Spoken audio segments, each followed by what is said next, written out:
Hello, ladies and gents. This is Mike Headley on the Headley Group Real Estate Show.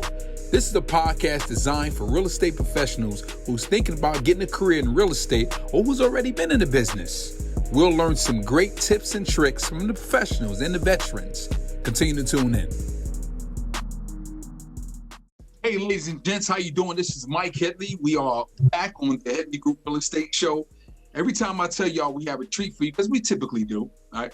But I really have to highlight this young lady right here. When I say she's going to drop some game on y'all, some inspiration, a couple of Bible verses, anything she can that's talking about her personal experience that will be a plus and a highlight to your life.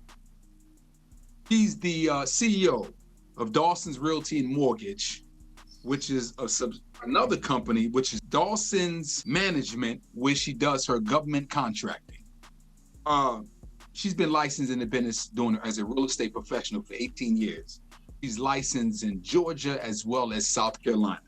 Let's give a round of applause to Miss Labrescia Dawson. How you doing, man?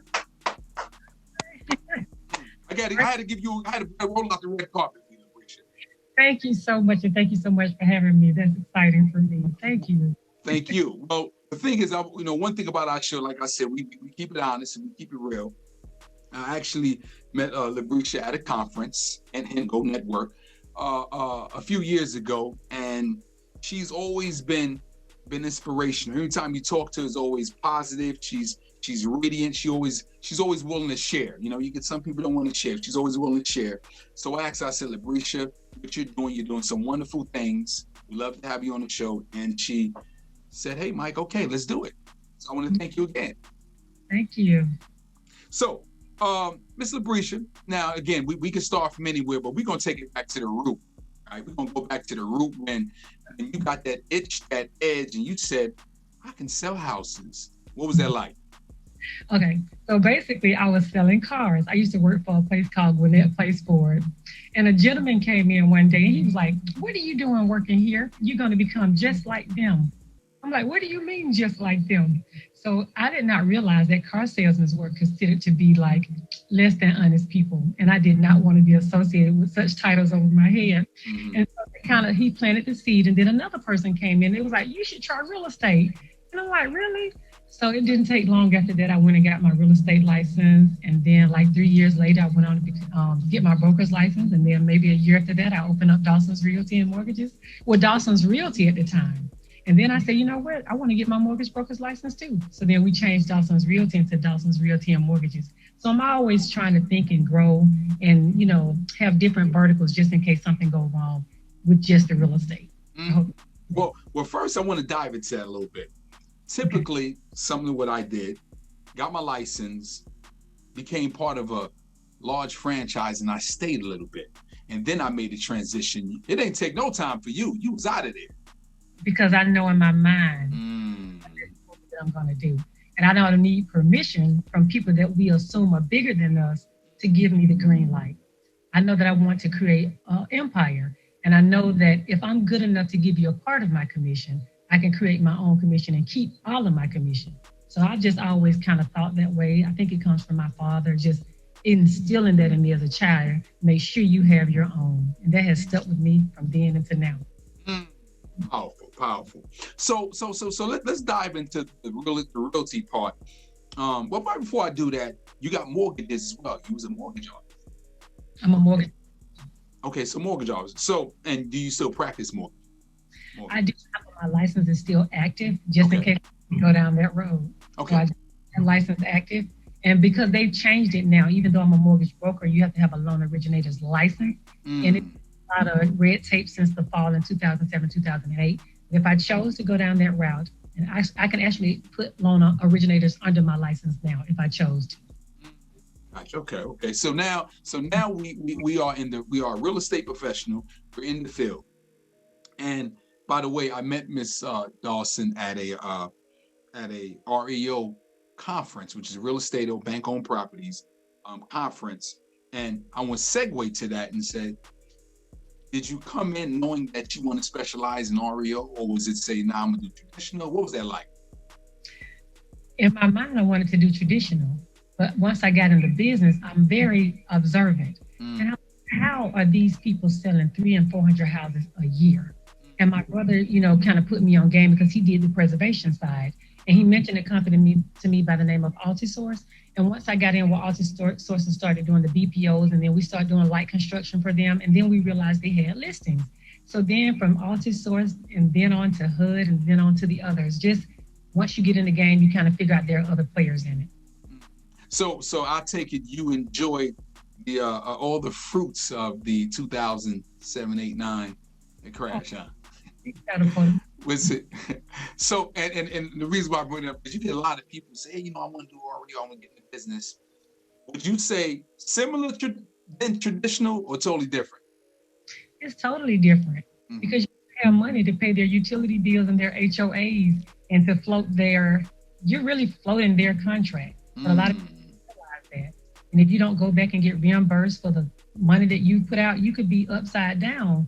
The biweekly photos and stuff you have to take, you have to position yourself to understand what all comes with REO. So, yeah. Got you. Because it's like, people ask me all the time, hey, listen, you got into that space. Hey, I want to get involved in it. I've always tell them, like you said, you got to have a little bit of capital and you got to have that mindset to be prepared for the 2% commission, 1.5, right? But then you might get 15, 20 of them that kind of make up for it, right? With minimum stress. Or if you get HUD, you do get 3%. And then the resource management, you get 3%. So there are some good companies out there. Got you. So, okay, now you're in this space and you're doing real estate services. Tell us about, because people always want to hear about the juicy stuff. Tell us about a deal that you were a part of, whether it's REO or traditional. Say to yourself, I'm glad that's closed, or like walk us through that. Well, we just had one. Oh, really? Okay. The asset management company was Vendor Resource Management, so it was a VA-owned REO property. Okay. $500,000 house. Okay.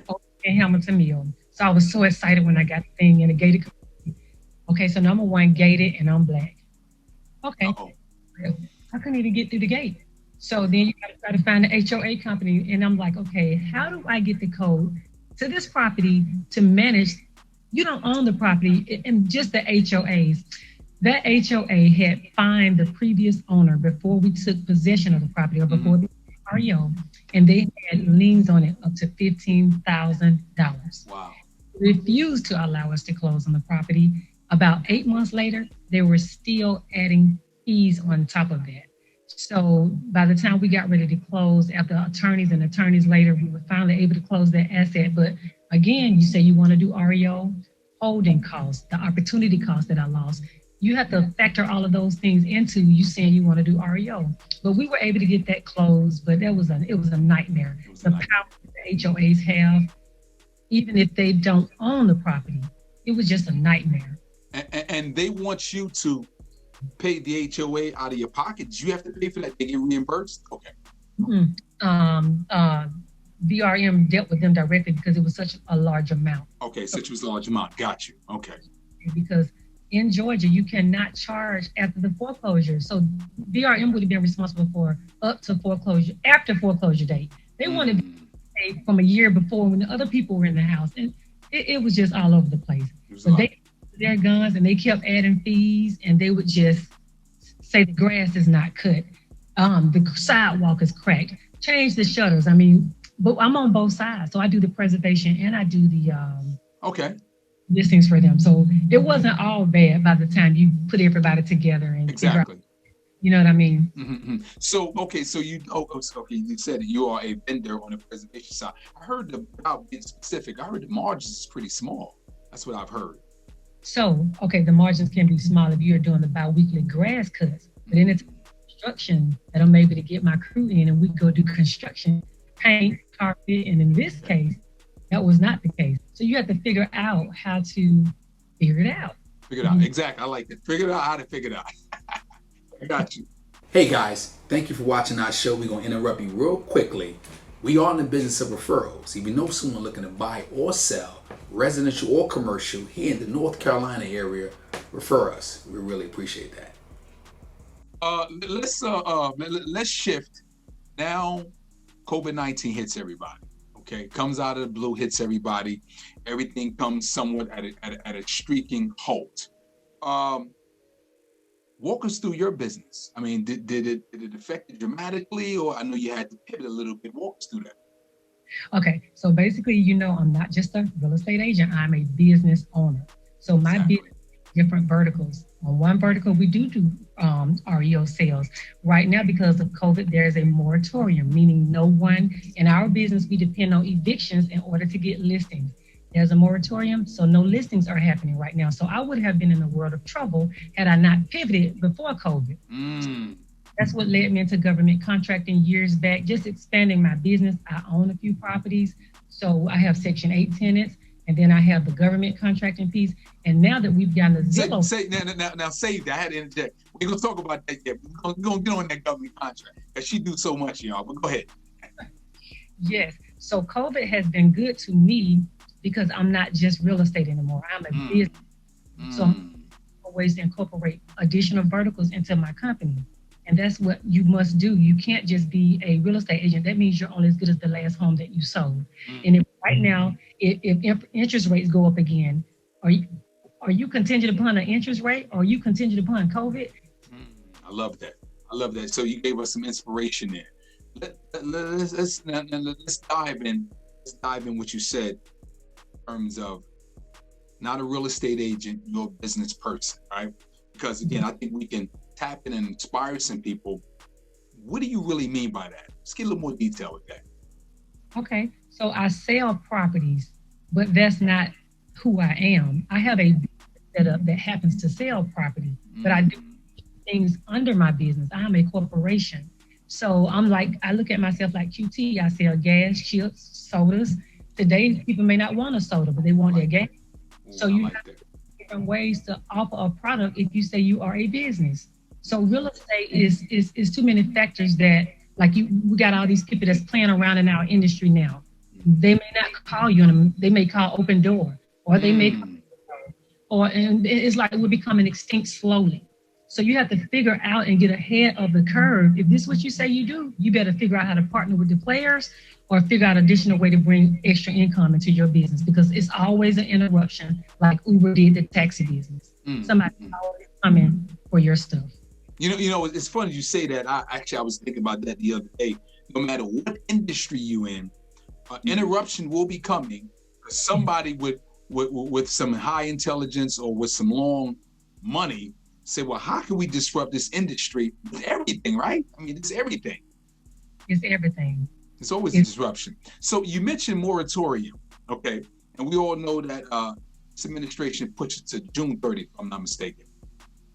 Do you see, and I think I got my opinion on, do you see it being pushed back again another 3 months? I think so, because they're still doing all of these shots, and it would just not be humane to put people out of their houses at this point. Although we make the bulk of our money during that season, I'm a human being first, and I would probably want them to extend it to give people a chance to figure things out a little bit. And speaking of, I just thought that if they do extend it, we go into the holidays. You know they're going to extend it again. You're not going to put nobody out during Christmas. And so, and also, I think I saw somewhere where Congress is trying to pass a debt relief package for tenants as well as mortgage people to try to cover everything on top of student loan debt. So let's shift now. I mean, I want to save that good meaty stuff, but you brought it out a little early. I'm sorry, go ahead. Yeah. So you just mentioned all of those relief packages. Do you think that that's a form of reparations for us, or do you think, what all of the handouts all of a sudden? Well, a couple of things. To take care of the immediate needs, it's like kicking the can down the road. Okay, I'm gonna deal with the problem now, but it's going to be a bigger problem later on. Right. So to answer your question, I think that could be. I think it could be just as satisfying now, because of it's going to be a black spot on the administration, because they're going to put it on. Because again, they want to run again 3-4 more years from now. They want to have that to their credit. Like, hey, look what we did. It's my spin on that. Let me ask you something. Now let's shift while we're talking about government. Great segue. Ms. Dawson doing some wonderful things. I mean, she is doing her thing with this government contractor thing. And I believe in education. I believe in, you know better, you do better. She has the stats, the certifications, the diplomas, certificates to prove it. Now, I watched your Facebook page when you was going through your office. How many certificates, diplomas, or degrees do you have? I don't know. And I'm just kind of tired. Like, I think I might be a nerd. I'm not sure, but I just love to learn because beautiful. That is their, I hate to say they because I'm on. Yeah. I know where you're going with it. Yes, Lord. Right. So tell us about the certifications, the most, I know you're probably proud of all of them, but the recent certification that you have that's getting you to contract 1, 2, and 3. Yeah, absolutely. So basically, I'm a woman-owned small business, and I'm certified for the SBA as a woman-owned small business. Mm-hmm. So we get contracts with that vehicle, and I'm also 8A certified. That's the creme de la creme. And that's the one that we were able to get additional contracts based on that certification alone. Government agencies were able to sole source us those contracts without any competition. So now for the people who don't have as much knowledge, we're within AA, and that's the granddaddy of them all. Was it challenging getting that certification? Yeah, it's challenging, but not impossible because I have it, and so many people have it. Mm-hmm. So I would implore people, if they're in a position, to go ahead and start looking into getting that 8A certification, but you don't want to get it too fast because it's only a 9-year program and your clock starts ticking the moment you get that certification. I'm in year number 4, and due to the recent moratorium, we got an extra year tacked on to that. Nice. Every program got an additional year, which is wonderful. So I have 6 more years to play around in that space. Which we're going to do great things with that. So contracts, I don't know if you're willing to share, or if not, you could just say a lot. Do you have a lot of contracts, or a few, or? Yeah, so we have 3 federal contracts now. All of those were awarded in 2020, and those were the fruits of our labor from like in 2019, I guess. They can be very difficult to get. Just because you have an 8A, no more than you showing up to a 5-star conference talking about give me an REO account. You got to earn those accounts. You got to know you have to build relationships. You don't just get it because you have an 8A. And I'm not showing up saying because I'm a woman, because I'm Black, you owe this to me. No, I want to prove myself. That's why I keep educating myself so I can play with the big boys. I'm not going to beg you. I'm going to prove to you that I deserve this chance, just like anybody else. Yeah. We the 3 contracts that we got: Army Corps of Engineers. We clean recruiting stations. We clean about 25 recruiting stations. And I like to break it down to real estate agents. Please. Imagine you selling a house, the same house, once a month for 5 years. These are 5-year contracts. I get the same money every month off the contract, but they escalate every year. So you put an escalation clause in there. Mm-hmm. Remember, they're 5-year contracts, but they can annually. If you don't do a good job, they can say we're not renewing your contract, even though it is a 5-year contract. Okay. So we got renewed for one of our, I have an IT contract and a light construction contract with the CDC. And, wow. And for me, it's like, I can believe it because I prayed and God did it. God bless you.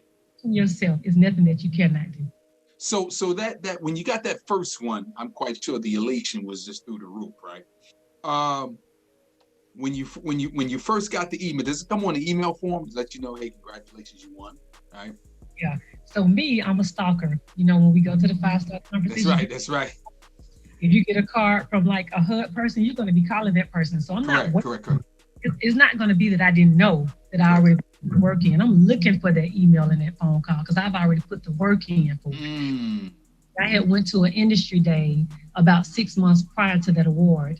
And the gentleman told us that the people that came out, they're going to start giving contracts to people who take the time to come out. Some people fly here from other places and stuff and go to these industry days. Industry days are when agencies set up to meet you and to tell you about their agencies. And you have so many people like myself trying to get their foot in the door. And they tell you the process, how to make that happen. So he told us that he was going to do it. So you can't tell me that, and I don't follow you lying or not. I'm going to follow up with you. So I continued to follow up with him. I got my SBA rep involved in the process, and I just follow all the steps that they told us to do.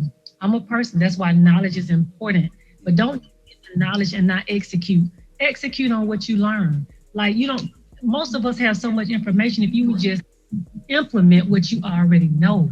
That's it. That's it. That is so true. Quick commercial break.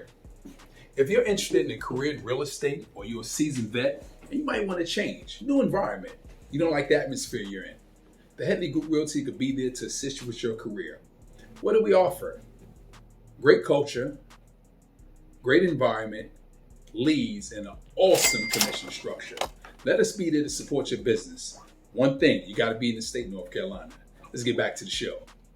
I see you posted something on your wall with was it a contract, or I think it was you just joined the organization just recently, about a few days ago. He's a part of an organization. You know what I'm talking about?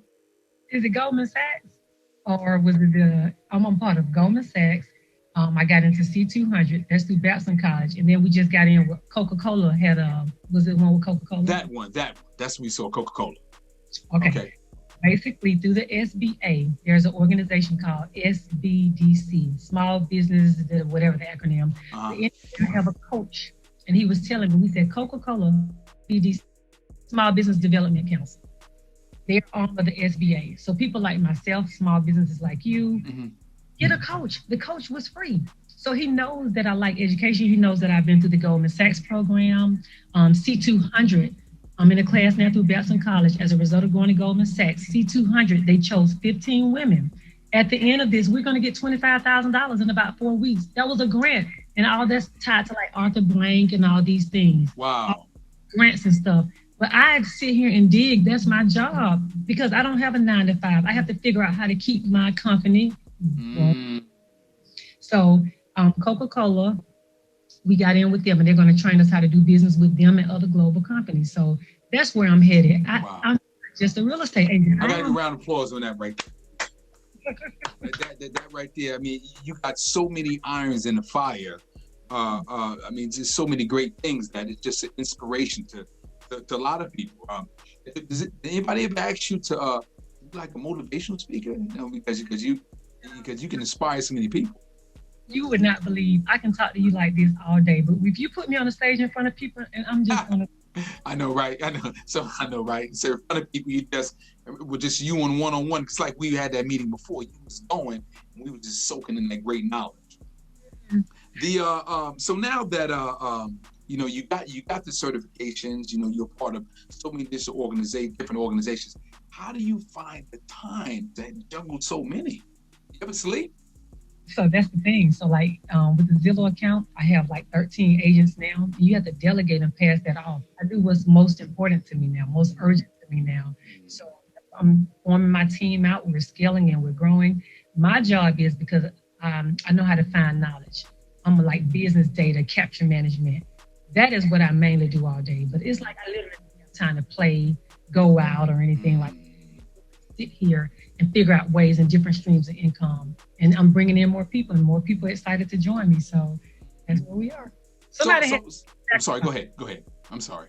It has to be the sacrifice. And I just look at myself that I'm the chosen one that he chose to build up this legacy. Wow. So you're clearly the spokesperson, the inspiration in terms of with your office and the teacher. What's that culture like within your company? Let's talk about the company. So in case somebody in the area might listen, want to be a part of it, tell us about the company, the culture, and some of the great things you're doing for the agents. Okay, so our culture is wonderful. I'm like a little extrovert, and people just kind of like to be around me. I'm like the butterfly, and I love to inspire, and I love to show my agents you can do more than just this. So I'm already positioning my agents. Don't set yourself up like a real estate company. You want to set yourself up like a consulting company. I'm paying you your money. I'm helping you build past performance. So not only are they able to find out from the real estate standpoint, but they're positioning themselves to become a person like me, not just selling houses. So the culture is wonderful because they're learning and they're growing and they're excited. And also, as I was telling you earlier about the Zillow piece They're looking for more minority brokers, and I have a lot of brokers on my team. And hopefully we'll be able to position everybody out to go and get a piece of their own pie, building up this building and just keep it. So just keep that inspiration going. Going. And I'm not a person because one day I'm going to be old, and hopefully all the seeds I planted, some of that will come back to me. Correct. And it definitely will. You know, I'm a big advocate. What I tell people is that you provide as much. Don't always look at a situation where how can I benefit, you know? Because to me, my thing is a lot of times when you do things without the idea of getting a return, you'd be surprised. Your blessings could have came from you walking down the street, nothing bad happened to you, right? You know, or so the blessing didn't come right then and there, but it could have came from somewhere else, you know? So that's kind of the approach I take at things when, you know, I look at things when you give back without necessarily gaining right there. Yes. And the answer used to be no, no, no. That's all yes, yes, yes. And that's the things that you put out. I remember going to those conferences. I used to come home and cry. Like, I spent all this money flying out here, and it just seemed like it did not turn into anything. Just because you went to a conference, you don't get, it's no guarantee. So you got to keep going and don't ever give up. So let me make sure I understand everything. Get the education, apply it, and don't give up. Execute. You know, the thing is, Labrescia, is that is so common when people say it. That literally is that's the golden goose there, right? Because one of them things people give up on. Hey, nah, I didn't see results now, so let me give up. Nah, I'm not going to read that book because I don't feel like reading the book. It's going to give you the instructions to go to the next step. Absolutely. You just can't give up, and it's always like the small things that you don't do. I was going to tell this other little thing about. Remember the person they were saying the train had stopped. They were on their way somewhere, and the guy on the train knew how to fix it. And I think they said he only hit it 2 times, but when he sent the bill, it was like $10,000. They were like, $10,000, but you didn't do anything. He said, but I knew where to hit it. You gotta know when and how. Don't give up. The cards you get, call people back, email them back a month later. Like I literally have a calendar. Even the guy that gave me the contract, the first contract, we went back to their conference again. I literally emailed him. It's on my calendar. Keep emailing because the agency gets new money every year. You know what I mean? And then we're doing a good job. Don't ask for it and then embarrass us. Correct. Exactly. 100% right. You gotta lead with excellence. So I don't play games. Like I literally want to build an empire and I want to do it with excellence. Wow. And also I think I do want to add, I think one element we did miss is surrounding yourself around good people like yourself and people who are on the same path with you, because it plays so much important role in your journey. Right? Labrescia, let me ask you something here. And we can start to wind down because I know you're a busy person. And we ask every guest for 2 golden nuggets, right? 2 golden nuggets that, whether it's an inspiration, a quote, a scripture, a good book, a good movie, anything that you're going to pass on to our audience. I mean, you said a lot as it is, but go ahead and go. And I had more than 2. Okay. Okay. If you got more, go ahead and go. Yourself for greatness. Don't lose your passion. Never stop learning how the game is being played. Put God in first in your life. Be intentional and execute. And I like that. The last thing I want to ask you is there a question that you wish I would have asked you that you would love to answer? I can't think of one. I think you did an excellent job.